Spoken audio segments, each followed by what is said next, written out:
I did want to touch on Colorado here for a minute, and I believe it was Saturday, as Colorado was doing sort of a fall sports kickoff thing, and the highlight of it was supposed to be this is supposed to be a celebratory thing, by the way. This is supposed to be a um, almost like their own like mini media day situation for their fall sports. And obviously the crown jewel, that's going to be the football program, and in this particular case, Deion Sanders. And he comes in incredibly hostile to the press corps, to the people in the room, and to the point where he's having these strange kind of like peeing contests over semantics of words when people are asking about the offensive line. Like, Shane, if I say, "Hey, you really bolstered your offensive line," what do you think I mean? I got a couple opening statements, if you guys don't mind. I would say they got bigger. Yeah, they got bigger, they got better, they bolstered, they bolstered. They grew, they beefed it up a little bit, beefed right? it up a little bit. They got stronger. You would hope so, right? Like Right. that's kind of that's what the word means. And Deion just went off on a reporter that used the term bolster. And he goes, "What does bolster mean?" And he goes, "What? I mean, well, we use the word improve." It's like, okay, you really want to make semantics between bolster and improve? Does that really change the context of what we're trying to say here? Or you could just say, "Hey, yeah, I think we really improved." Boom. Hey, we're done. That's it. Not a big deal. It was a very, and he did this a couple times. It was a very strange dynamic. He obviously did not come into this press conference, whatever it was, in a good mood, and he just decided to pick at every little thing that rubbed him the wrong way. He then got mad about somebody using the term chemistry with the offensive line. It's like, okay, you know what they mean, Deion. You don't have to be a dill hole about every single semantic. And listen, sometimes it's important to be specific. Sometimes it's important to clarify. And as a head coach, if somebody asks you a question, you're given the opportunity to do that. You don't have to be a jerkwad about it to be like, what do you mean by chemistry? What's chemistry? Well, you know what chemistry is, Deion, and your team probably doesn't have any of it. That's why you're getting all pissy about it, right? Like, this is a guy who has had a pretty bad week, whether it's from the article from Athlon Sports that came out last week talking about how he's got a culture of bullying and guns and violence in his locker room, whether it's 24/7 Sports reporting on Shiloh's legal troubles and bankruptcy and all this kind of stuff, or whatever the case is. He's had a pretty bad week in his program, and instead of either taking accountability or addressing things head on, he gets defensive. He tries to make it everybody else's problem, and then doesn't even address the real issues in the room and starts having semantics wars with words like bolster versus improve or chemistry. And, well, what does chemistry mean? It means your offensive line needs to work together, dummy. Like, you got 5 guys in a unit. They need to all know what each other's doing. Is that hard? Do you not know what chemistry means? Are you being a jerk to the journalist because you don't know what it means, or because you're just being a jerk? Because if you need a definition of the word chemistry, like, maybe you shouldn't be teaching at an institute of, or coaching at an institute of higher learning. Everybody knows what chemistry means, Deion. It's not that hard. You don't have to pick things apart just because, we've seen some of the practice film, some of the highlights that your other son that's not playing on the team, cut up so poorly that everybody under the sun, including the PGA, decided to make fun of the video because it looks like it was put together by a 6th grader. Darts only, though. Darts only. Like, this is a guy who appears to be unraveling before our very eyes when, like, there's plenty there. It's not just, there's plenty there to be worried about, whether it's, again, the culture issues, the issues with Shiloh, or apparently these weird vendettas that he's got against CBS. There was a moment in which, during the press conference, someone from the CBS affiliate tried to ask a question, and when they identified themselves, Deion said, "You're not allowed to ask questions. I'm not taking any questions from CBS. Y'all know what you did." Here's the thing. Nobody knows what CBS did, Deion. Nobody. Are you mad that 24/7 Sports was reporting accurate things about Shiloh? Because this isn't even the athlon thing. This isn't even the bullying and guns and violence in the culture of the locker room thing. This is, hey, these are legal issues that Shiloh is going through that they are reporting on. You mad that CBS owns 24/7 Sports? Because I got bad news for you. The CBS affiliate in Denver pays you to do a show. So you're really going to embargo them from asking questions in your press conference? And then he had another another run-in with another reporter, I believe it was from the Denver Post, that said was critical of him for something that he wrote as well. And he goes, "Yeah, we're not going to talk to you either." And at least that reporter was like, "Hey, why don't we settle this in private?" And it seemed like Deion was willing to do that. But all of this to say, it seems like the shine has worn off of Deion Sanders in Boulder. And I'd like you to go and read a piece by Sean Keeler of the Denver Post, who wrote this after the press conference fiasco with Deion Sanders, which lasted about 30 minutes. And go read that article, because that is the tone of a local press corps that is fed up with a head coach that acts like his stuff don't stink and went 4-8 last year. Right? Like, if you're going to act a certain way, you got to win a certain amount. I used to say this about Bo Pelini, who, by the way, won dramatically more than Deion has at this point in Colorado. And my point was, if you're going to treat the media the way Bo did, which was hostile at times, then you better win at a pretty high level, because as soon as it goes sour, you're going to have problems, right? As soon as it drops off even a little bit. I used to use the analogy of, hey, if you're going to act like Bobby Knight, you better win like Bobby Knight. Like, those are the rules. If you want to act however you want to act, you better win at a super high level. Bo maintained that for a while, and people were happy about it for a while. When he wasn't able to take the jump to the next level, guess what? People turned on him. The media turned on him. A certain amount of the fan base turned on him. And I think there was reason for that on the football field as well. But if Bo had been able to regulate his emotions a little bit better, if he'd been able to play nice with the media a little bit better, there's a pretty good chance he doesn't get fired at Nebraska. Like, if you're going to act like Bobby Knight, you better win like Bobby Knight. Because even Bobby Knight, when he stopped winning big at Indiana, was shown the door. You don't get a lot of margin for error. You don't get a lot of leeway when you're acting like an idiot and aren't winning big. And guess what? Deion's been acting like an idiot for a minute now. I'm glad that everybody else is starting to see it, but he's been acting like an idiot for a minute now. And he's putting a pretty large target on his back with Colorado, because if they don't win pretty significantly this year, it's going to be really hard to continue to want to put up with his act for another season going forward. So I wanted to we were talking about the difference between culture and chemistry in that context here. And here's why I wanted to make that distinction, because you're right. A handful of years ago, especially whether it was the Frost era, a lot of it was during Frost, right?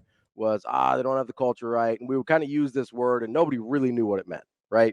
Nobody really knew what we were saying. It was sort of this intangible, boogeyman that Nebraska didn't have. And it was always the issue, because we couldn't figure out why they couldn't stop turning the ball over or making dumb penalties or whatever, right? So we're just like, it's a culture thing. That's not, I don't think, what the question was about, because he specifically asks, before he says the word chemistry, he says working in unison. And he's talking specifically about the offensive line. To me, that's a legitimate football question. Is, hey, is your offensive line, you've got a lot of new pieces. How are they gelling together? How are they working together? And then he calls it chemistry. To me, that's just a football question. That's not a, if he had said culture, if he's like, hey, how's the culture? Maybe he's referencing the Athlon article or something like that.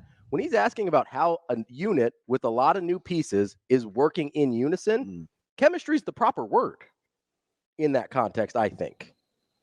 So I didn't have a problem with that question Okay. at all. I thought that made a lot of sense, and Deion decided to pick at it because he was on one. Yeah. So that question still doesn't bother me because, or how he answered that question, because I do think we use it real casually. Right? I just do. I think when we see something that doesn't look the way that we want it to, or act the way that we think it should act, Sure. especially when it's multiple people Or stuff we don't understand. we call it chemistry. So here's the only reason I push back on it is in that question, I thought he used it properly. I didn't think he was using it as a boogeyman. No, so I don't. Are you talking about The guy that asked the question, I Yeah. thought he was using it very specifically and Yeah. not as a catch-all. Yeah, no, I understand. So that's why I had a problem So with like Deion taking it from the question. from the one step further. Yes. Okay, so that's my question. All right, so you're talking about the home thing. Yes. Okay, so that you're saying that was unnecessary. I thought it was out of line. And I also thought, okay, so this guy asked a very specific question about the offensive line and how they're working together. Yeah. Right. And then he took it to be like, as an unneeded teachable moment. yes, because Okay. he seems the vibe that I get I'm from with you. Deion is that he always with thinks he's the smartest guy in the I'm room. with you. Like he could have just stopped there. He could have just been like, hey, yeah, they're coming together nicely. Because Or he was asking a he football could have question. he could have stopped after the unison and have a general like for one another. Because so the problem where I was going with this is he brought stuff to the press conference. Mhm. Like he brought his own, I'm not even going to give the luggage reference. He brought his own. We're going to call it baggage. In a good sense, it's luggage. In a bad sense, it's baggage. He brought some things that he wanted to address to that press conference that he didn't need. He couldn't compartment. He couldn't stay in the moment. No. So that was like. And instead of giving like an opening statement where he was just like, hey, there's some things I want to talk That's about. the thing. That's what I said. That's what I was going to say going in the break where I was like, revisionist history says just make the statement and get it out of the way. 100%. Then just answer the questions.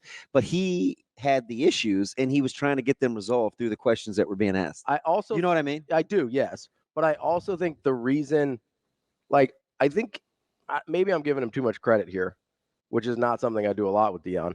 But I also think he has like an axe to grind with certain media members, as we've seen. And so I think he wanted to do it through the questions so he could grind that axe. And the part that's getting cut out of there, and I don't know how we got on this for this many segments, except for it's good to talk about what the antithesis looks like too, because you go back to what Mike Farrell said a couple of weeks ago in the article is why he'll take Coach Rhule's culture over this is if it gets hectic, it has to be about something other than you. Yeah. Right? Like it just does. Like that's the only way you can get through. And so for him, if his team is like that, or if they pick up on that from him, which you would think they would, that's typically what happens. Then it makes it what he's basically saying is, I act like this because someone made me, and I'm just like generally speaking. I act like this because somebody made me or somebody did something to me. It's the lack of accountability thing. And you know that. See, that's the biggest pet peeve for me. Me too. It's not even like take ownership. So sure, the lack of accountability, but I like until you cannot, there is no conflict resolution until you admit your role in whatever happened. Yeah, you participated. What could I do differently? It's my 1% rule. It doesn't even have to be wrong. No, it's my 1% rule. It's what could I have done differently to keep this from getting to where it got. To have made this a better situation. Because people want to make it about blame, and it doesn't have to be about blame. And how many times do you think you can talk somebody into submission of guilt? Yeah. Not you're gonna go through a point of contentiousness, right? Yeah, and it's counterproductive. You're not gonna have a very good relationship for very long. So what you just hope people do in the short term is like, okay, what could I have done differently? Believe me, like there's things that I want to say in defense of sometimes when it's but this is, or you know what, this is the real backstory. I know how this may have looked, but at the end of the day, it's just like, okay, do I fight this thing or do I just look at this as like, okay, what could I have done differently? Yeah. Because and the reason that I land on that is not some self-righteousness. It's just that it doesn't even have to be me. I would want somebody to do that if they're dealing with me. I want our football team just this morning, right? It could have been about a lot of other things like the weather or the start time or wet clothes or wet balls or whatever. Coach, we're never going to play a game at 5:30 in the morning. It doesn't matter. Things go a lot smoother. Yeah. When the first person says, "What could I have done? Could have done that better." Yeah. Well, right, and right. so I think people make a mistake. So that's why I gravitate. Yes. It's not so I can be right. No. It's so whatever. If you're in the outcomes, if you're in the solutions business, it just helps you get solutions. And now he's everywhere. Yeah. So now Colorado's everywhere. And what do people and not say? in a good way. People, oh man, they're the most relevant 4-win team ever, and which is fine because that used to be Nebraska. Yeah, sure. Right. Best so 3-9 team of all time. So I always look at it. It's like, okay, let them clean up their own house. Don't get distracted by that. Yeah. People have been trying to pull Coach Rhule into this national media. Not interested. He's just not interested. Yeah, because he's got enough stuff on his own. Yeah. Like, what could I do differently? Yeah. He clearly was not in a good mood Saturday. Yeah. Right. So it's like, maybe he was tired. I don't know. But he was not, he was That having. that wasn't the normal Coach Rhule that we get. Nope. He's usually a lot more affable. And so he's got to be able to go back and ask himself, okay, what could I have done differently? So the reason that's important to me, I think, is it's not about taking blame, right? What it's about is, what's the thing we always talk about? We can't control the things that happen to us. We can control the things about how we can react. Big E plus R equals okay. Right? Like, we can control how we react to the things that happen to us. The event, not the response, the outcome. Yes. Only one of those you have control over. Response. Your R. That's it, right? That's the only thing you have any control over, right? You hope that produces a certain outcome, right? But it's hope. Hey, and sometimes you get the outcome first. Yes, right? Like, and so, but that's what we're talking about here is the taking, like, what could I have done better? What could I have done differently? It's not about even taking blame. When I talk about accountability, I'm not like, oh, you have to take blame for everything. You're taking ownership for whatever role you participated in the situation, right? Because anytime you're there, you're participating in some role or fashion, right? Whether it's actively, whether it's passively, if you are present. And you're less apt to blame too. Yes, you're less apt to blame other people. Yeah. And if you take ownership over a situation as much as you can, frankly, other people are less likely to blame you. Yep. Because if you're this is human nature, and it's certainly true of me. If I see somebody being like dodgy about a situation and they're kind of trying to, they're trying to do their best like Floyd Mayweather and like miss the punches a little bit and not try and take any sort of ownership or responsibility over a situation, I'm more likely to think that situation is their fault. I just am. Yeah. Like, if I see somebody being sort of sketchy about it, it's like, what are you hiding from right now? Yeah. Because like it's this thing it's my 1% rule. You may only have a 1% impact on the situation that happened there, but like, you do better in your 1%. You may have a 90% impact on the situation that happened there. So do better in your 90%. What you hope though is you've got a culture that is created where you have to trust that if you say something out loud, people can receive that too. Like, there has to be this environment. Gosh, I've looked at that play, that inch thing, over and over and over in the Olympics. Yeah, the women's gold medal game. Yeah. Yeah. Whether it's 1/10 of 100 on a gymnastics score or a photo finish in a sprint. 5,000th of a second in a sprint. It's crazy. Yeah. Right. But anyway, it's like, so if I say, hey, what about your 1%? It can't be that I don't think I have any responsibility in it. 100%. You have to trust. You have to trust that the person giving you that information is for you and is also going to do the same things they're asking of you. 100%. Like, that's the thing that Coach Rhule brings to the table. It's why it's how he can talk to his staff the way that he does, and to his players, and vice versa. Right? Yeah. Because how many times have we said this? He's not going to ask you to do anything he's not willing to do, even to the point where, like, they're running with the team when something goes poorly. He's not going to ask you to do anything he's not willing to do. That's why he can go up and talk about a guy like Prince Will and be like, yeah, it's not about talent there. Hey, listen. So is it just me, or is that's the third time in the last week the same message about the same guy has been talked about? That was the most on the nose. What did he talk about? He said with him, it's going to be about his process. His process. Does he take care of his body? How hard does he go in practice? Which How we hard does he go heard in from games? Tony White. Tony White. I think we also heard it from Terrence Knighton. Yeah. Yes. Like it's a and obviously it's a conversation they've had with Prince Will. Otherwise, they wouldn't be saying it to us. Yep. Right. That's the other thing that I appreciate about this staff is I have 100% confidence. If we hear something from them, it's already been talked about privately. And can I just tell you, as a player or like as a coach, it is so refreshing. Yeah. Because you're not caught off guard. Yeah, he's not throwing anybody under the bus here. So guess what? The beauty of it is, you want to go back to the 1%? Yeah. All right. What could I do different? Yeah. And listen, Coach Rhule told him what he could do different, right? There's not a lot of ambiguity there. He was real specific. I've got it written down because it stuck out to me. Shane, that is clip. Gosh, I don't know if you cut that one up.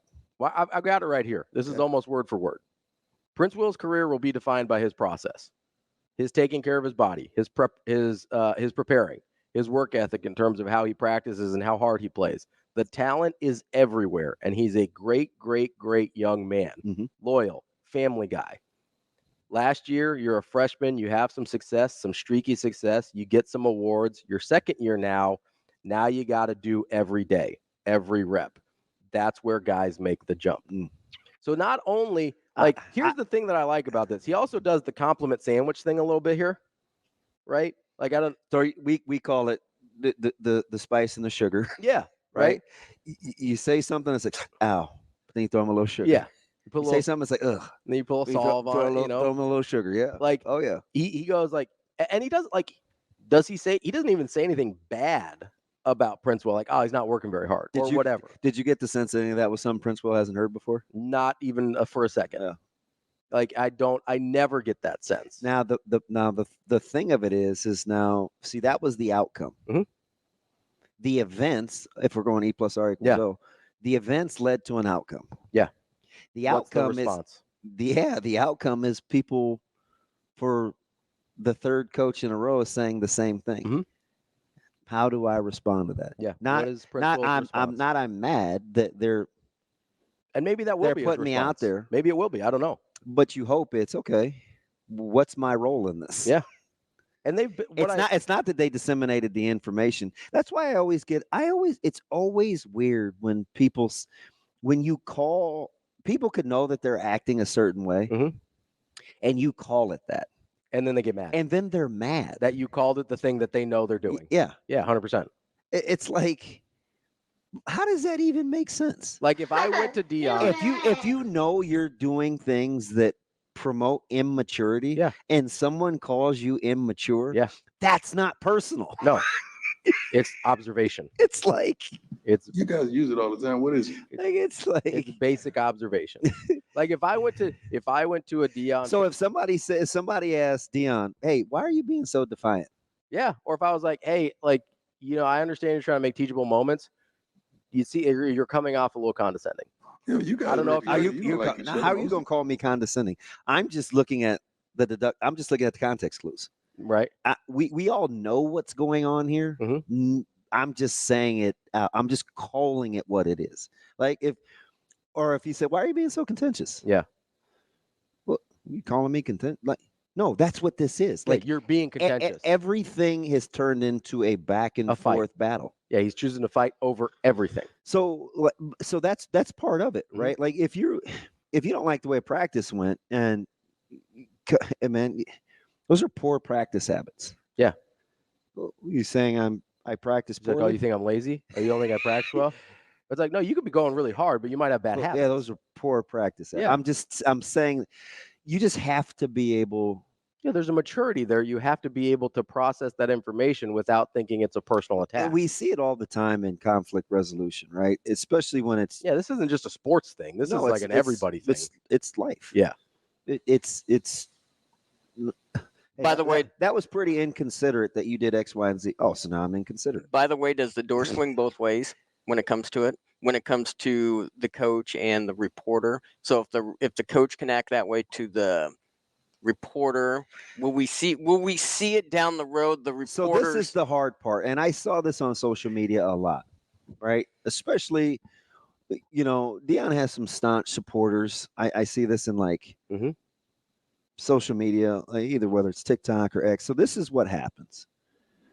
So the reporters will not say anything combative in nature real time Mhm.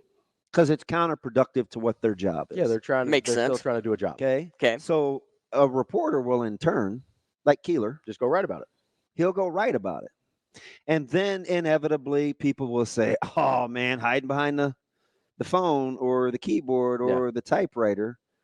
And it's like that person, he or she has a job to do. Mhm. It's okay if they talk about what happened. It doesn't make them anything except for talking about what happened. But people will be mad at the report because they want you to say something to him real time. It's just like what happens in interviews. Mhm. We'll be doing an interview and somebody will say something that somebody didn't agree with. And inevitably, if you're on the other side, it was, well, why didn't you challenge him? Yeah. Why didn't you question him? Right. Number one, you have to get a feel for the conversation and who you're dealing with. Mhm. Number two is how productive will it be to the overall product real time? And number three, can I go back and get it later? Yeah. If I go back and get it later, I don't want to hear, well, why didn't you tell them that real time? Sometimes if you don't have an opening, you can't do it. This is like 101. Also, It's 101. there's also like a sense of, and I think you can tell, like, okay, How will they receive the pushback? yes, Yeah. if I go and get this here, Yeah.